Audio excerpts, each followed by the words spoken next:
لو قلتلك إن أكتر سبب بيخلي حياتك متعطلة مش الظروف ولا الناس، السبب الحقيقي هو نظرتك لنفسك.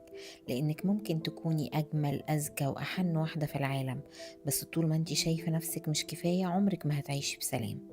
الفيديو ده مش عظة ومش كلام تحفيزي فاضي.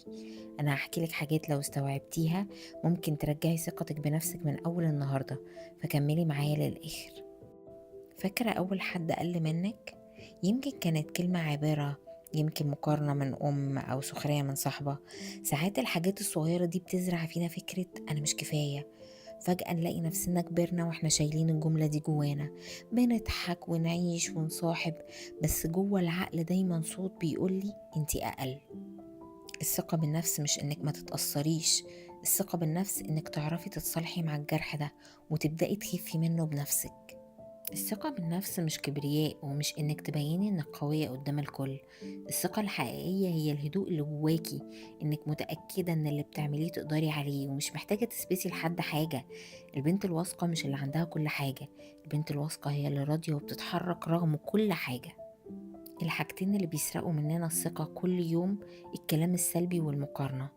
شوفي دي أحسن منك، فلانة خست قد إيه هي قوية، فلانة اتجوزت جوازة اللي زيك ما يعرفوهاش، فلانة نجحت ما تتعلمي منها. وللأسف وأنا حزينة إني بقول كده، بس أكتر ناس بيكونوا سبب إننا نفقد الثقة بنفسنا هم أقرب ناس لينا، اللي المفروض يدعمونا ويدونا كل الثقة. في اللحظة دي بنصدق إن كل الناس ماشية لقدام إلا إحنا. بس اللي محدش بيقوله ان كلنا بنعيش معارك محدش بيشوفها. لو عرفتي ان حتى اقوى الناس بيقعوا ويشكوا في نفسهم، هتعرفي ان ضعفك ده مش عيب، ده انسانية.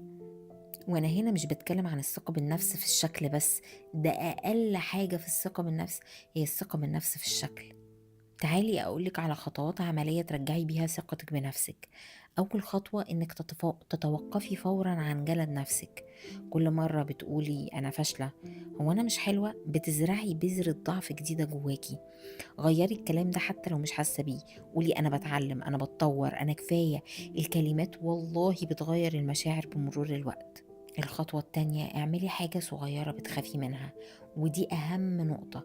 الثقة بالنفس مش بتيجي فجأة، بتيجي من إنك تجربي حاجة جديدة وتكتشفي إنك كنت قادرة. طول الوقت أنا قادرة، ابدأي بخطوة بسيطة، حتى لو مجرد قرار صغير. أنا طول الوقت كنت خايفة إن أنا أخده عشان حاسة إني مش قده، لأ أنا قده وهاخده، ولازم بإذن الله هنجح. تالت خطوة، لأن هي برضو مهمة، الاهتمام بالنفس من غير تأنيب ضمير. البسي اللي بتحبيه بما لا يغضب الله، العطر في البيت اللي يخليكي مبسوطة، اهتمي بشعرك ببشرتك، اعملي اللي يحليكي، شوفي نقاط جمالك بنفسك. واهم اهم اهم نقطة، ابتعدي فورا عن الناس اللي بيكسروكي، اللي بيتريقوا، اللي بيخلوكي تشكي في نفسك. دول ناس مش لازم ابدا يكونوا جزء من حياتك. اختاري دايما اللي بيشوفوا فيك النور مش العيوب، حتى لو كانوا اقرب الناس، حتى لو كانوا الاب والام. صليهم، بريهم، اعملي كل حاجة إلا إنك تدخلي معاهم في مناقشات أو في الحديث اللي ممكن يقل منك ويضعف ثقتك بنفسك.